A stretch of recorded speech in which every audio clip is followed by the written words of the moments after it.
কথাগুলো আজকে আমি এই কারণেই বলছি, বর্তমানে আপনারা একটু সোশ্যাল মিডিয়ায় যদি দেখেন, ফেসবুক, ইন্টারনেট, খবর, সারা দেশ শুধু ধর্ষণ আর ধর্ষণ। কথা বলেন ঠিক কিনা? ধর্ষণগুলো কেন হয়? অনেকেই বলে, হুজুর আপনারা শুধু পর্দা করতে বলেন, পর্দা করতে বলেন, কত পর্দাওয়ালি মেয়েকেও কি করে? ধর্ষণ করে। আছে না নাই? আবার দেখা যায় কত যুবক ভাইয়েরা আছে এরকম ছোট বাচ্চাকেও ধর্ষণ করে। আছে না নাই? তাহলে আপনারা যে বলেন পর্দা পর্দা, হ্যাঁ, পর্দাই শুধু নারীদেরকে হেফাজত করতে পারবে না। আল্লাহর জমিনে আল্লাহর আইন যদি বাস্তবায়ন না করা হয়, কোরআনের আইন যতক্ষণ পর্যন্ত মা বোনদের পক্ষে আইন চালু করা না হবে, ততদিন পর্যন্ত বাংলার জমিন থেকে ধর্ষণ বন্ধ করা সম্ভব হবে না। কথা বলেন ঠিক কিনা? এদের মতো চলবে না। বলে জাহিলিয়াতের মেয়েরা কেমনে চলছে? বলে তারা বাজার ঘাট করেছে ওপেনলি, ওড়না ছাড়া, তারা কোনো পর্দার ধার ধারে নাই। এরপর আল্লাহ তাআলা অন্য জায়গায় সূরা নূরের ভিতরে বলে দিয়েছেন, এ নারীর দল, বাইরে তো বের হবা, কিভাবে বের হবা ভালো করে শুনে নাও। এই জায়গায় আল্লাহ রব্বুল আলামিন আগে পুরুষদের পর্দার কথা বলেছেন, এরপরে নারীদের কথা আল্লাহ বলেছেন। আল্লাহ বলেন, কুল্লিল মুমিনিনা ইয়াগুদ্দু মিন আবসারিহিম ওয়া ইয়াহফাযু ফুরুজাহুম যালিকা আযকা লাহুম ওয়া আতহার ইন্নাল্লাহা খাবীর বিমা ইয়াসনাউন। আল্লাহু আকবার বলেন। ই কালামে জিন্দা কুরআন হাকিম, হিকমতে উলায়া জালাস্তু কদিম, জামিউল ইলমি ফিল কুরআনে হাকিম, তাকাসারতা আনহু আফহামুর রিজালি। আল্লাহ তাআলা কোরআনে হাকিমের মধ্যে যে আয়াতগুলো নিয়ে আসেন, শব্দ যে নির্বাচন করেন, এখানে কিছু একটু আপনারা ধারণা নেন। আল্লাহ পাক কোন সময় কিছু শব্দ আগে নিয়ে আসেন, আবার কিছু শব্দ পরে নিয়ে আসেন।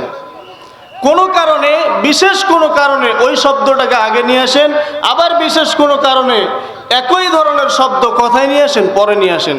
যেমন আল্লাহ পাক বলেছেন আস-সারিকু ওয়াস-সারিকাতু, এই আয়াতের ভিতর আল্লাহ পাক পুরুষের কথা আগে বলেছেন, এরপরে নারীদের কথা বলেছেন। কথা বলেন ঠিক কিনা? যে চোর এবং চুন্নি উভয়ের কি কাটা হবে? হাত কাটা হবে। কতটুকু চুরি করলে কাটা হবে এই কথা আমি এখন বলবো না, ওইটা আমার বিষয় না, এটা মাসালার বিষয়। যদি আপনাদের জানার ইচ্ছা থাকে আমাকে পরে বলবেন, ইনশাআল্লাহ বলবো। তবে এখন এতটুকু আমরা জানবো, চোর এবং চুন্নি চুরি করলে কি করা হবে? হাত কাটা হবে। আরেক দিকে আল্লাহ পাক বলেন, আয-যানিয়াতু ওয়াজ-যানি ফাজলিদু কুল্লা ওয়াহিদিন মিনহুমা মিআতা জালদা। জানাকারিনী মহিলা এবং জানাকার পুরুষ উভয়কেই 100 করে পুরস্কার দেওয়া হবে। নাকি 100 পুরস্কার দেওয়া হবে? না, আপনারা মনে হয় ঘুমাচ্ছেন। বুঝেন কথা, বুঝেন? 100 কি করা হবে? পিটন দেওয়া হবে। এইখানে আল্লাহ পাক নারীর কথা আগে নিয়ে আসলেন, চোরের জায়গায় আল্লাহ পাক পুরুষের কথা আগে আনলেন, এই জায়গায় আল্লাহ নারীর কথা আগে নিয়ে আসলেন। এখানে কোনো কারণ আছে না নাই? কারণটা হচ্ছে চুরির ক্ষেত্রে পুরুষরা অগ্রগণ্য। কথা বলেন ঠিক কিনা? নারীর চেয়ে পুরুষরা কি বেশি অগ্রগণ্য। এই জায়গায় আল্লাহ পাক নারীর কথা আগে নিয়ে আসার কারণ হচ্ছে জেনার ক্ষেত্রে নারীরা বেশি অগ্রগণ্য। কথা বলেন ঠিক না বেঠিক? আল্লাহ তাআলা এই জায়গায় আল্লাহ পাক সূরা নূরের ভিতরে বললেন, কুল্লিল মুমিনিনা ইয়াগুদ্দু মিন আবসারিহিম। হে পুরুষের দল, ভালো করে শুনে নাও, তোমাদের চক্ষুগুলা নিম্ন রাখো, পরনারী থেকে চোখ নিচে রাখো। সুন্দরী মহিলারা চোখের সামনে পড়ে যাবে, চোখ দিয়ে তোমরা টক টক করে তাকায় থাকতে পারবা না। তোমার রবের হুকুম, মাথাটাকে নুয়ে দাও, নিচ দিকে নিয়ে যাও।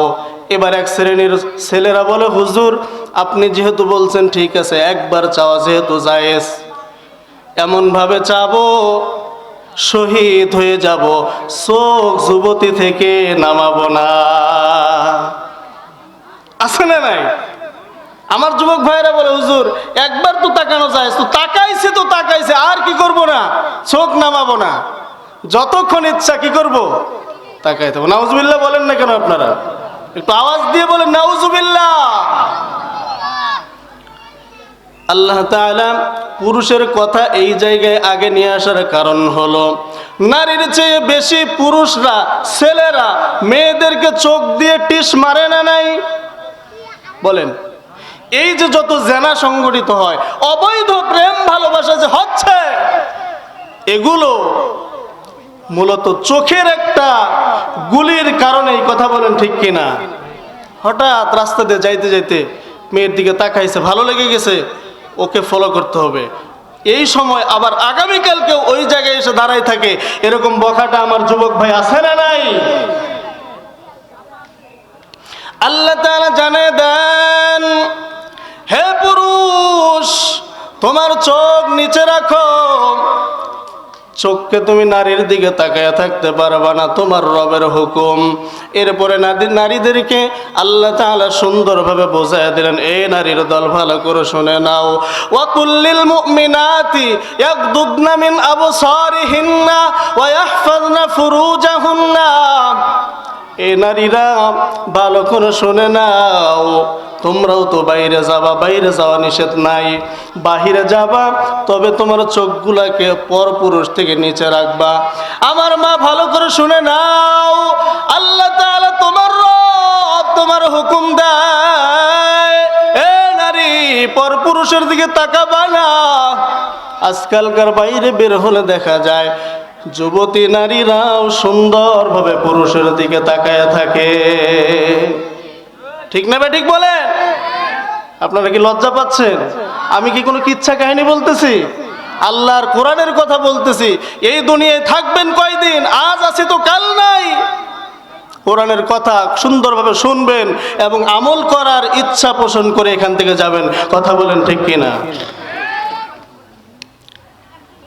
আল্লাহ তাআলা কোরআনে হাকিমের মধ্যে আমার মা বোনদেরকে জানায় দেন, এ নারী এরপরে তোমার কাজ হলো পরপুরুষ থেকে তো তোমার চোখকে হেফাজত করবা। 2 নাম্বার কাজ হলো ওয়াহফাযনা ফুরুজাহুন্না, তোমার লজ্জাস্থানকে, তোমার স্বামীর আমানত যেটা আছে এটাকেও তুমি তোমার পরপুরুষ থেকে হেফাজতে রাখবা। এই কথাগুলো আজকে আমি এই কারণেই বলছি, বর্তমানে আপনারা একটু সোশ্যাল মিডিয়ায় যদি দেখেন, ফেসবুক, ইন্টারনেট, খবর, সারা দেশ শুধু ধর্ষণ আর ধর্ষণ। কথা বলেন ঠিক কিনা? ধর্ষণগুলো কেন হয়? অনেকেই বলে, হুজুর আপনারা শুধু পর্দা করতে বলেন, পর্দা করতে বলেন, কত পর্দাওয়ালি মেয়েকেও কি করে? ধর্ষণ করে। আছে না নাই? আবার দেখা যায় কত যুবক ভাইয়েরা আছে এরকম ছোট বাচ্চাকেও ধর্ষণ করে। আছে না নাই? তাহলে আপনারা যে বলেন পর্দা পর্দা, হ্যাঁ, পর্দাই শুধু নারীদেরকে হেফাজত করতে পারবে না।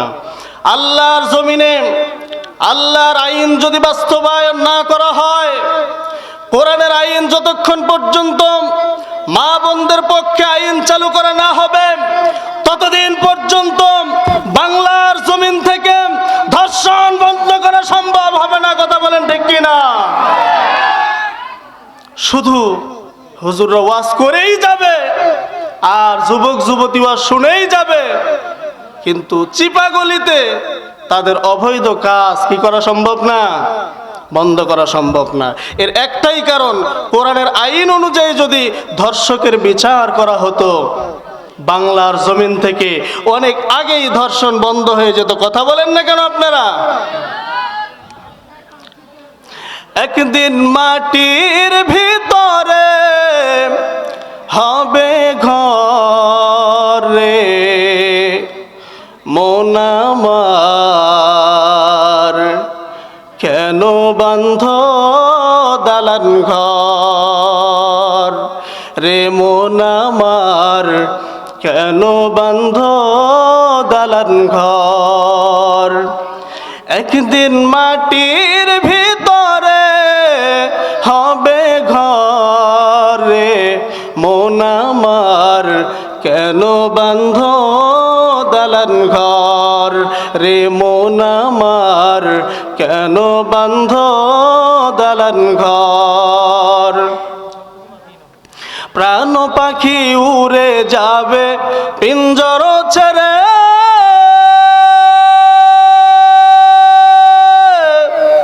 ধরা ধমে সবই রবে তুমি যাবে চলে। বন্ধু বান্ধব যত মাতা পিতা তারা সুত, বন্ধু বান্ধব যত মাতা পিতা তারা সুত, সকলে হবে তোমার পর রে মন আমার, কেন বাঁধ দালান ঘর রে মন আমার, কেন বাঁধ দালান ঘর? দেহ তোমার চর্ম চর গলে পচে যাবে, শিরা উপশিরা গুলো ছিন্ন ভিন্ন হবে, মন্ডু মেরুদণ্ড সবই হবে খণ্ড খণ্ড, মন্ডু মেরুদণ্ড সবই হবে খণ্ড খণ্ড, পরে রবে মাটির উপর রে মন আমার, কেন বাঁধ দালান ঘর রে মন আমার, কেন বাঁধ দালান ঘর? একদিন মাটির ভিতরে হবে ঘর রে মন আমার, কেন বাঁধ দালান ঘর রে মন আমার, কেন বাঁধ দালান ঘর? ঠিক কিনা বলেন যুবক ভাইয়েরা, আমার যুবতী ভাইয়েরা? যৌবনের তাড়নায় একজনের বোনের দিকে তুমি কুনজর দাও, যৌবনের তাড়নায় একজনের মেয়েকে তুমি রাতের অন্ধকারে তুমি ধর্ষণ করো, একজনের বোনকে তুমি রাতের অন্ধকারে চিপা গলিতে পেয়ে, বাজারে পেয়ে, হাটে পেয়ে তুমি অবৈধভাবে ধর্ষণ করো। মনে রেখো, তোমার এই শক্তি চিরকাল থাকবে না, তোমার এই হাত পায়ের বল চিরকাল থাকবে না। এই শক্তি তোমার ধূলিসাৎ হয়ে কবরের মাটির সাথে মিশায় দিবেন যিনি, তিনি কে? বলেন না সবাই, তিনি কে? সুতরাং খুব সাবধান, খুব সাবধান। তোমার ডানে বামে আমার বাবাদেরকে একটু তাকাও। তোমার শরীরে শক্তি, তোমার বাম পাশে একজন বসে আছে, ডান পাশে একজন বসে আছে, দাড়ি পাকা মুরব্বী। তোমার কি একটু মনে ভয় আসে না? এ যুবতী বোন, তোমার কি মনের ভিতরে একবারও ভয় আসে না? তোমার ডান বামে একটু তাকাও। কত বৃদ্ধা মানুষগুলি চামড়া ঢিলা হয়ে গেছে, তোমার চেয়ে রূপ যৌবন সৌন্দর্য কম ছিল না। আজকে দেখো তাকাইয়া কি একটা অবস্থা, কথা বলেন ঠিক কিনা? আমার ভাইরা, আল্লাহ তাআলা কোরআনে হাকিমের মধ্যে পর্দা বিষয়ে বিভিন্ন আয়াতে কারিমা নাজিল করেছেন। আরেকটা আয়াতে কারিমা যদি আপনারা খেয়াল করেন, আল্লাহ তাআলা তার হাবিবকে জানায় দেয়, ইয়া আইয়ুহান নাবিয়্যু কুল লিআজওয়াজিকা ওয়া বানাতিকা ওয়া নিসাইল মুমিনিন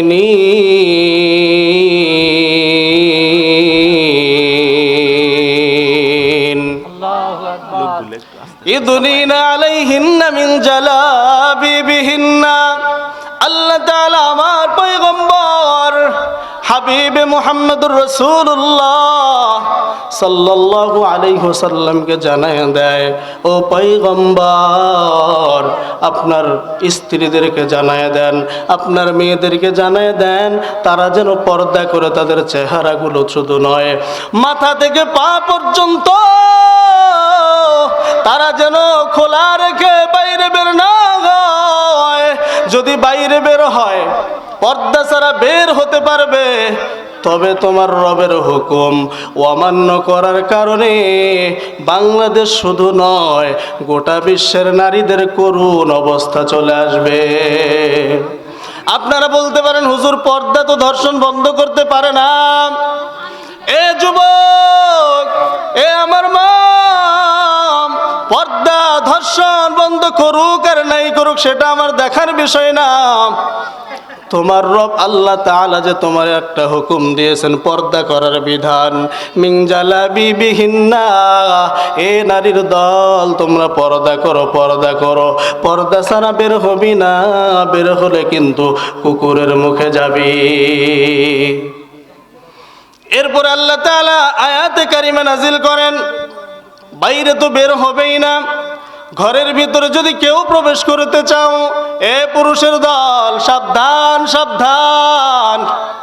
ইয়া আইয়ুহাল্লাযীনা আমানু লা তাদখুলু বুয়ুতান গায়রা বুয়ুতিকুম হাত্তা তাস্তানিসু ওয়া তুসাল্লিমু আলা আহলিহা যালিকুম খায়রুল লাকুম লাআল্লাকুম তাযাক্কারুন।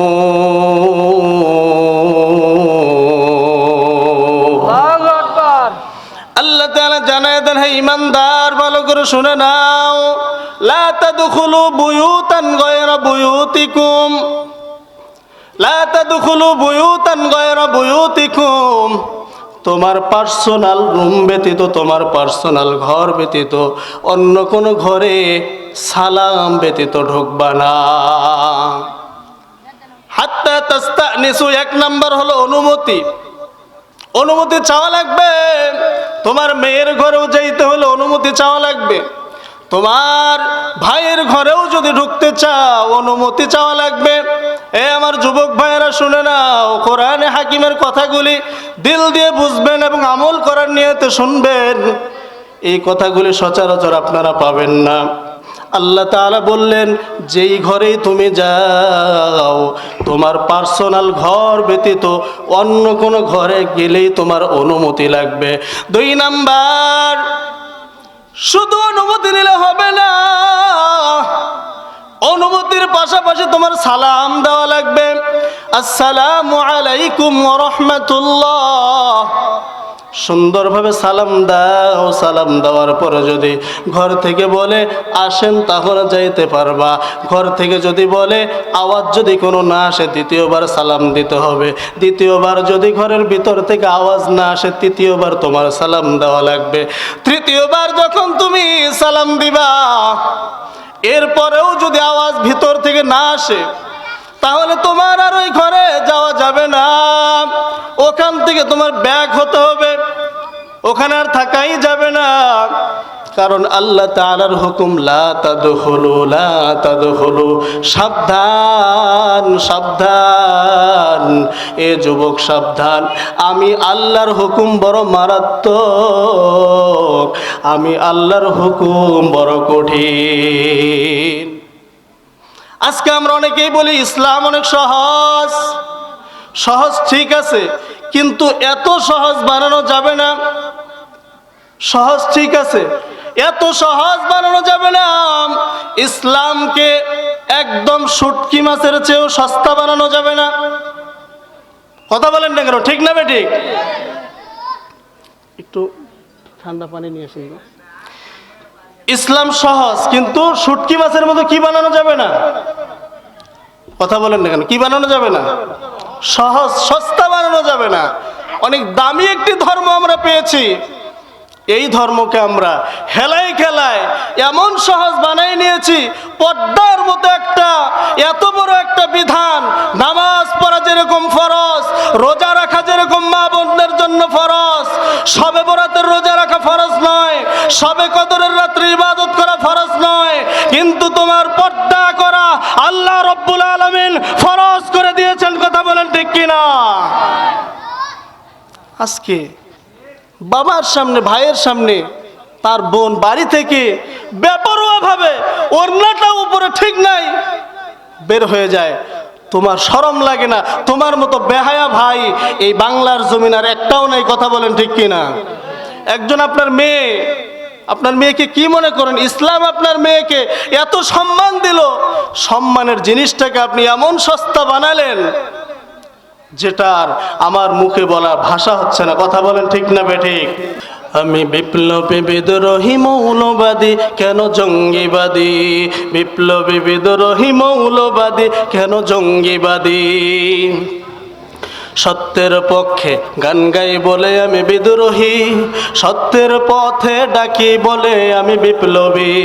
কোরআনের পক্ষে কথা বলি তাই বলে মৌলবাদী, জিহাদের পক্ষে গান লেখি তাই বলে উগ্রবাদী।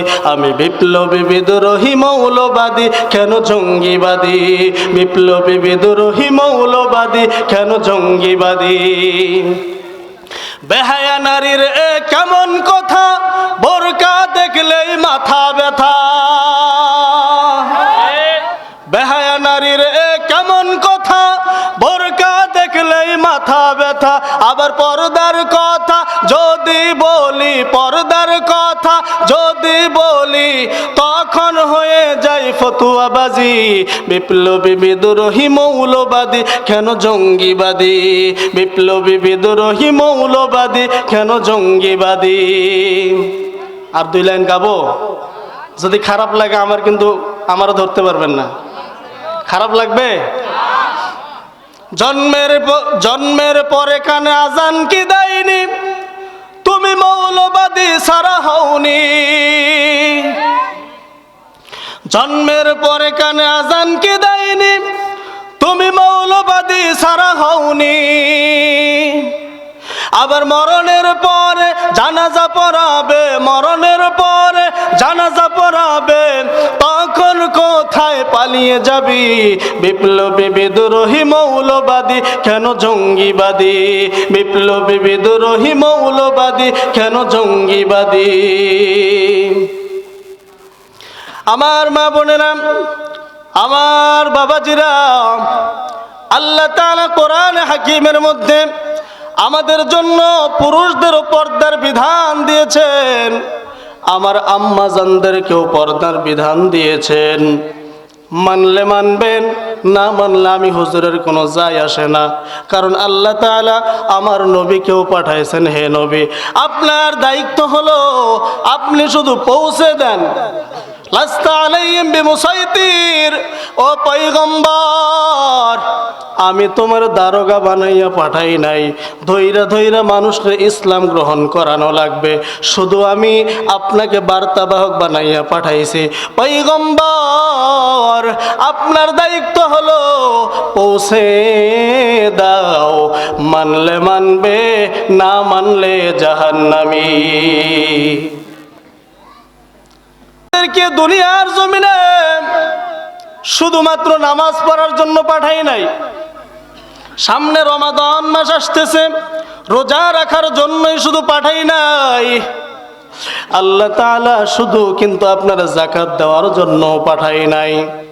আবার শুধু শুধু মাঝে মধ্যে একটু বৃহস্পতিবারের রাত্রে ইল্লাল্লাহ জিকির করবেন, এর জন্য আপনারা পাঠাই নাই। আল্লাহ তাআলা কোরআনটাকে পূর্ণাঙ্গ স্বরূপ বানাইছেন। এই কোরআন মুমিনের জন্য মানলে কিন্তু কামিয়াব। কোরআনের মধ্যে আল্লাহ তাআলা মুমিনদের জন্য সব বিধান দিয়েছেন। যদি কেউ পূর্ণাঙ্গ মেনে নেয় সেই হলো সফল কামিয়াব। আর যদি কেউ বলে হুজুর আমার সব মানা লাগবে না, আমি মাঝে মধ্যে মন চাইলে শুক্রবারে জুমার দিনে নামাজ পড়তে আসব, আবার মাঝে মধ্যে আমি মেয়ের যদি মন চায় মাঝে মধ্যে আমি এমনভাবে পোশাক পরব, এমনভাবে আমি পর্দা করে বাইরে বের হব যেই পর্দা অন্য পুরুষকে আকর্ষণ করে। আজকে এমন পর্দা এসেছে যেই পর্দাগুলি পুরুষের ঈমান আরো কি করে দেয়? নষ্ট করে দেয়। কথা বলেন ঠিক না বেঠিক? ফেরাউনের কাজের মহিলা আর ফেরাউনের স্ত্রী, দুইজনকে আমরা চিনি কি চিনি না? চিনি না। আপনারা চিনেন? দেখছেন? দেখেন নাই। একদিন ফেরাউনের কাজের মহিলা ফেরাউনের কন্যার মাথার চুলগুলি আশ্রিয়ে দিতেছে। ও মা, ও আমার বোন, ভালো করে শুনে নাও, তাদের কেমন ইমান, তোমার কেমন ইমান, একটু মিলায় নাও। ফেরাউনের কাজের মেয়ের চুলগুলো আশ্রয় দেয়, হঠাৎ করে হাত থেকে চিরুনিটা মাটিতে পড়ে গেল। মাটিতে পড়ে যাওয়ার পর ওঠানোর সময় আল্লাহ বলে ফেলছে, আল্লাহ। যেই আল্লাহ বলছে, ফেরাউনের মেয়ের কানের মধ্যে গেছে কি যায় নাই।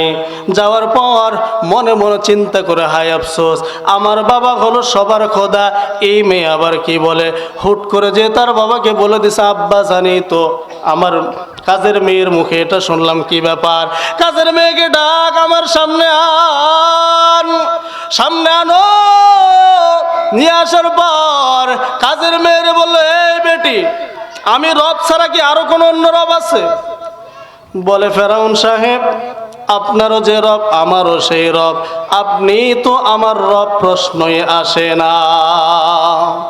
বলে, যদি সাধারণভাবে আমার মেনে না নাও, খোদা হিসেবে যদি তুমি আমার সাধারণভাবে মেনে না নাও, তাহলে কিন্তু তোমার করুণ অবস্থা হবে।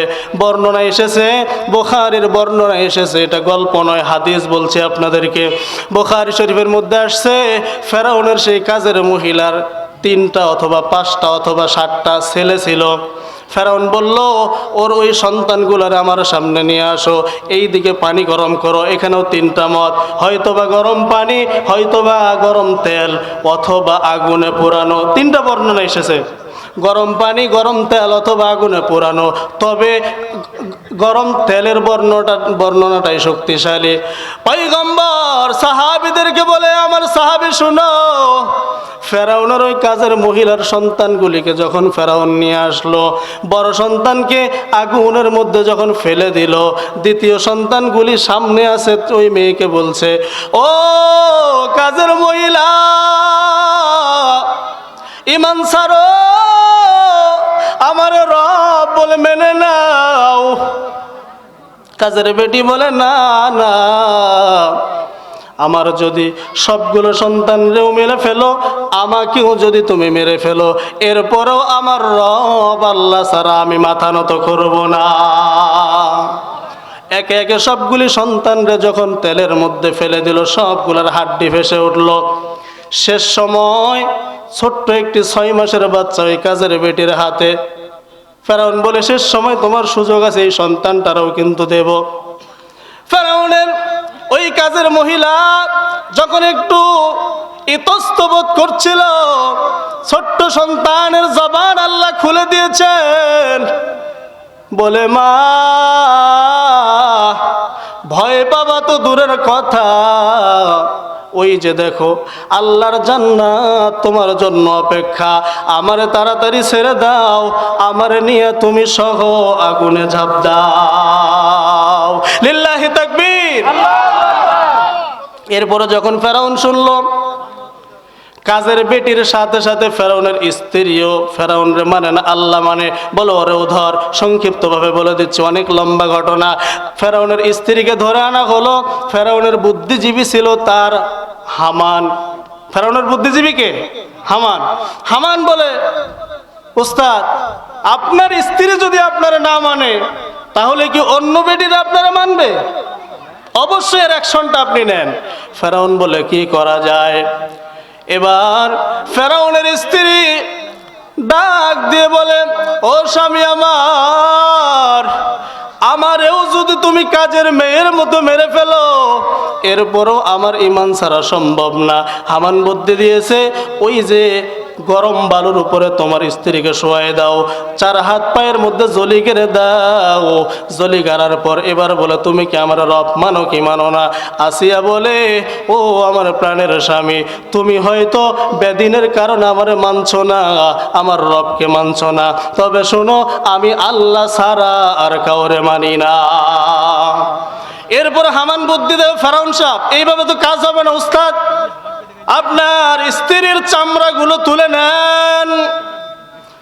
শরীরের চামড়াগুলি যখন সব তুলে নিল, এরপরে বলে, ও আমার প্রাণের স্ত্রী, এবারও কি তুমি আমারে মানবা না?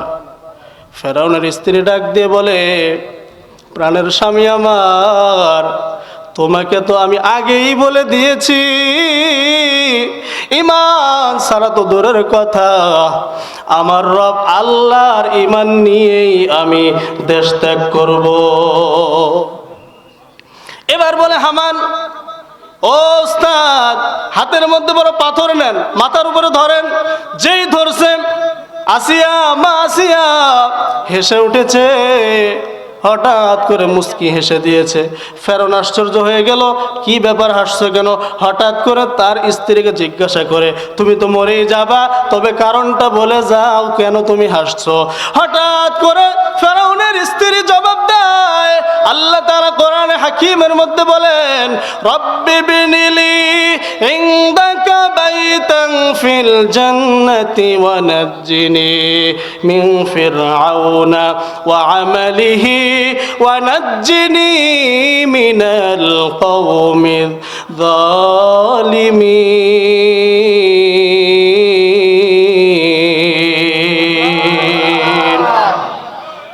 ফেরাউনের স্ত্রী জবাব দেয়, আমি দোয়া করলাম এইমাত্র আমার রবের কাছে, রব্বি বিনিলি ইনদাকা বাইতান ফিল জান্নাহ, ও রব আল্লাহ, আমারে তো এই জালেম মেরেই ফেলবে, আমার একটু আপনার কাছে জায়গা দিন, একটা ঘর বানিয়ে দিয়েন। ওয়ানাজ্জিনি মিন ফিরআউনা, এরপরে আমি আমার রবের কাছে দোয়া করলাম, আল্লাহ আমার আপনি এই জালেম ফেরাউন থেকে মুক্তি দান করেন।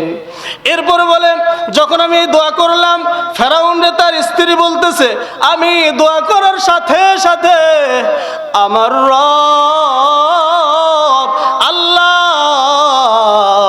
জান্নাত থেকে ফেরেশতাদেরকে অর্ডার দিয়ে দিয়েছেন, ফেরেশতারা জান্নাতের নাজ নিয়ামতগুলো আমার সামনে, আমি যেই ঘরের মধ্যে থাকব, আমি আসিয়া যেই ঘরের মধ্যে থাকব, ওই ঘরটা আমার সামনে তুলে ধরেছেন, এই কারণে আমি হাসলাম।